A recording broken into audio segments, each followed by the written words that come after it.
Hello everybody, Mike with Spray Jones coming to you with another video on spray foam insulation. And today we're going to educate you on things that I hear a lot of times, which is, I wish my builder would have said, right? This is a common thing midway through the build or at the end of the build. I wish my builder would have said. Now we're not just going to pick on the builder. We're going to flip this around. A lot of you guys are very good craftsmen out there putting out a good product, at which point you need to educate your client on the following. Knowledge is power. And few people generally have the desire to know a lot about construction, right? Yet they're going to be placing the most amount of money that they have ever spent in their life on a home, on a building, on a piece of property, right? Whether it's a primary residence or a secondary residence, these are expensive, big purchases. So most folks do a ton of research when they're going to go buy a car, right? Think about this. You're going to go buy a truck or a car or a sports car or motorcycle. It doesn't matter. Some type of vehicle. You're going to research all the different models, the features, the horsepower, the Bluetooth, the speakers, the buttons. You're going to go down to the dealership. You're going to take a look at things. You're going to watch YouTube videos on people driving these things and getting familiar, right? You put in oodles of hours of research. Yet how much research are you doing into building your home, into building your rental property, into building your commercial building that you're going to put up that's going to have your dental office in it and your law office and whatever you want to have, right? Maybe it's a CRU, commercial rental unit business, or new shop that you're going to be putting up, right? You're going to have your mechanic shop or your woodworking facility into it. I'm encouraging everybody to start doing their homework early, and that's what this channel is about, learning about spray foam. What exactly do you want to build? What are your options out there? What do you want to do for walls? What do you want to do for roof? What do you need to do for the foundation? What are you going to do for under slab, right? What are you going to do for any extra space? Is it going to be developed or not, right? So you cannot rely solely on your builder to know about products. You've got to be putting in the time and the effort to do the research. You've got to be learning about what new products are out there. Because frankly, the builder can't keep up there is no mandatory requirements for the builders to be going to school or to be putting in so many hours like an architect or an engineer. They have mandatory amount of education that they have to gain every year. And the builder isn't tasked with that. They can do nothing and stick with a lot of old-fashioned technology for 30 years. So it's up to you, the consumer, the end user, the end recipient of your project, to figure out what you want to have for, let's pick on spray foam for a little bit. What do you know about it, right? Closed cell, open cell, right? Or are you wanting to do just the walls? Are you wanting to do the roof? Are you wanting to do the underslab? Are you wanting to do the foundation? Are you wanting to do exterior of the building, interior? Do you have to be building the building with wood? Can you be using Huber zip wall? Can you be using exterior grade Dens glass, steel stud, wood stud? Z-girts on the outside of the building with some sort of rain screen system. Like, there's a whole bunch of different ways to build, and every year right now we are seeing massive improvements on products and processes and technology. Frankly, the technology that is available right now in 2023 is miles ahead of what we had in 2013. Like the tapes and the caulks and the sealants and the boards and the membranes and the adhesiveness that is coming out on some of the glues and membranes is just outstanding compared to what we were getting 10 and even 15 years ago. So I'm encouraging you to do your research and do your homework so that you can figure out, all right, if I'm putting spray foam in, right, what should I be getting? What's on my absolute need to have, right? If I have a complex roof system that's got dormers and it's got vaults and it's got all sorts of different angles, it might be very difficult to get adequate ventilation into those systems, get everything sealed up and not have problems with it having condensation inside the attic assembly later on. So maybe your budget needs to be spent on getting the spray foam done for the attic system, right? Maybe you've got bonus space or warm space over top of a garage and that floor system should be done, right? Or on a little, maybe just your joist ends. Maybe you can only afford just getting perimeter air seal done.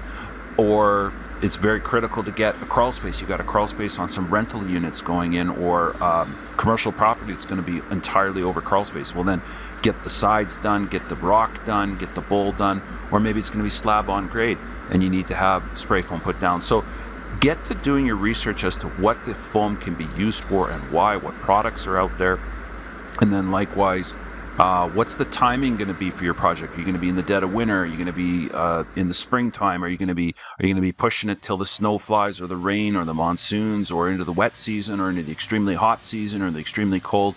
Having your timing of your project is critical. So it's not outlandish to be wanting to talk to your choice people 6 months or even 8 months ahead of time. Like, I had people that called me in December for work that they wanted to do in July and August, right? So they're already making the plans. And to have a good project and a good process, you need to be planning it out, figuring out what your specifications are going to be, whether there's code relevance or not, or whether you just can afford something, or are you going to integrate it. I've had lots of people that have gone and put rigid styrofoam, for example, on the outside of the structure. They've used the Huber wall system, or they've used different types of insulated cladding systems, or just straight up insulation and then clad it. They've gone and put 1 or 2 inches of rigid insulation on the outside of the structure, at which point they can use less closed cell or open cell spray foam on the inside, depending on the framing dimensions. And that's another thing, are you wanting to do a staggered stud wall? Are you wanting to do conventional framing? Are you going to be going with 2x4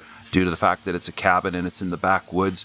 I don't know. But you need to be doing your homework, and that's where this channel has been a good resource for people to learn and get their spray foam IQ up, and learn how it should be used and why it should be used, so that you can bring that to your builder. Likewise, it's not fair to put all of the onus on some know-it-all homeowner that's going to come and nitpick. I had a builder of mine that just got into a nightmare of a job with a homeowner, and they basically couldn't finish the house together.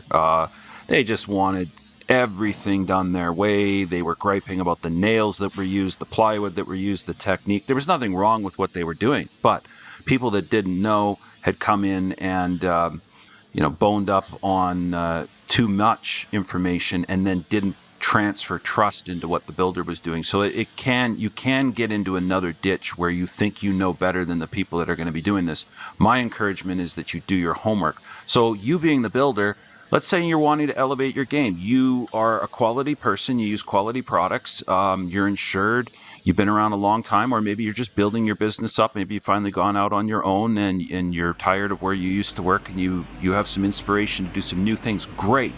Then get talking with your spray foam guy on what you can do and where. Like, I've had a lot of builders that have come to us and said, all right, this is the way we want to do our crawl spaces. This is the way that we want to do these penetrations in the walls. We want to get these sealed up. We want to get second level decks that are out over top of cold spaces sprayed this way.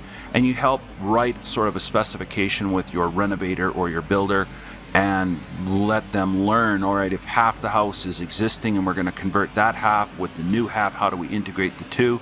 So you don't have cold floors, and you don't have a wet crawl space, and you don't have problems with the underslab, or you don't have a complex roof or dormer. I mean, I've had builders, honestly, that have come in and said, due to the complexity of this roof and the dormers and the amount of pot lights and the amount of speakers and the amount of things that you're going to want to be putting up there on a very steep pitch, spray foam is it. I had one builder that walked in, and I was at the meeting, and he said, basically, this is non-negotiable. Like, we're wanting to spray it because it's going to solve these problems, and here's why. At which point, the homeowner said, okay, well, I'm taking your lead.